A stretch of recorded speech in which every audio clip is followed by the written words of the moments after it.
This is about the expansion of Great Britain.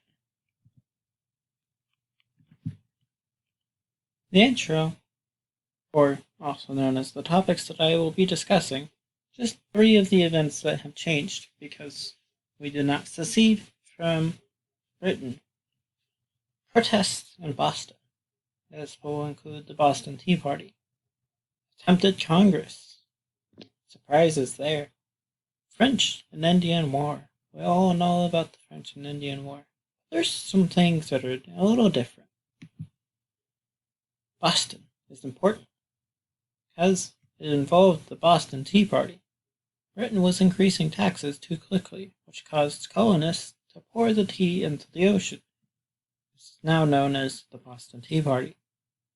In the end, 120 people were arrested, and half of those were executed. This was the first of many attempts to leave British control.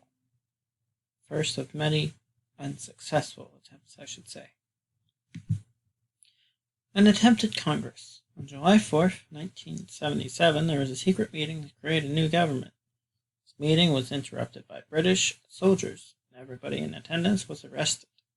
Later, George Washington was proven to have been against the current government and was executed for treason.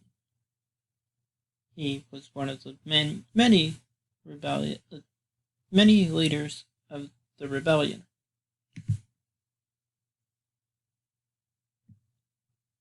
The colonists were asked by Britain to pay higher taxes because Britain had defended the colonists during the French and Indian War. The colonists feared what would happen to them if they did not pay their taxes, so they did.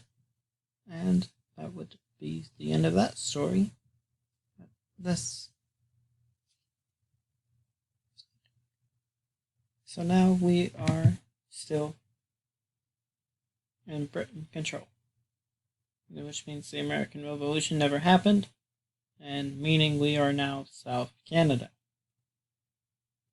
Because Britain, as we know, is very uncreative with names.